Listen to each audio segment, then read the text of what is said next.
Definitely going through puberty and cancer at the same time, you know, just a mix of emotions. But that didn't stop me from hitting on girls. Yeah, tried to play the sympathy card, didn't really work out.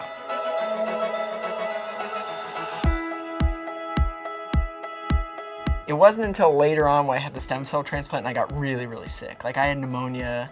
For the first time, I was kind of like, this is not looking good.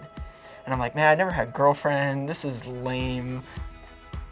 So I was single at the time, kind of dating a little bit, and like I kind of ghosted for like that solid month. I met Harry, my fiance, about a year after. He's like, how's your year been? And I was like, well, I had cancer and had to explain the whole story. It's gonna come up, so I feel like you gotta get it over quick.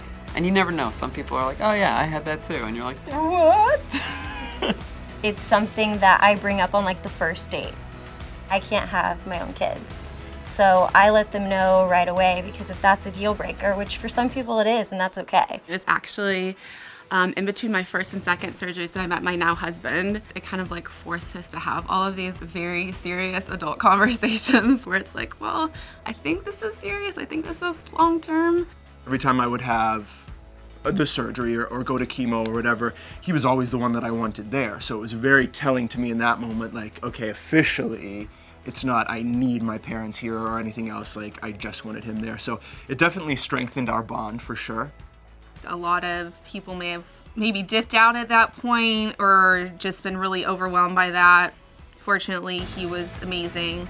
At the time, there was an online support group for young adult cancer survivors called Planet Cancer. It's just like a message board. I was not at all looking into dating, right? I was just looking for other survivors. She introduced herself. I'm like, yeah, I was just talking on the chat room thing last night, remember?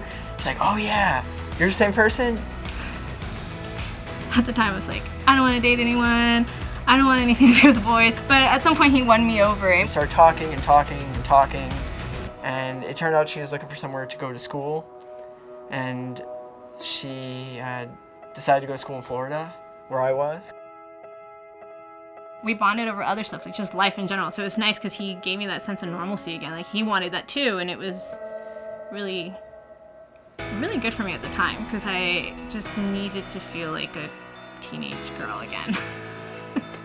Gosh, that was in 2004. And now it's 2017, we've been married, it'll be 6 years this summer.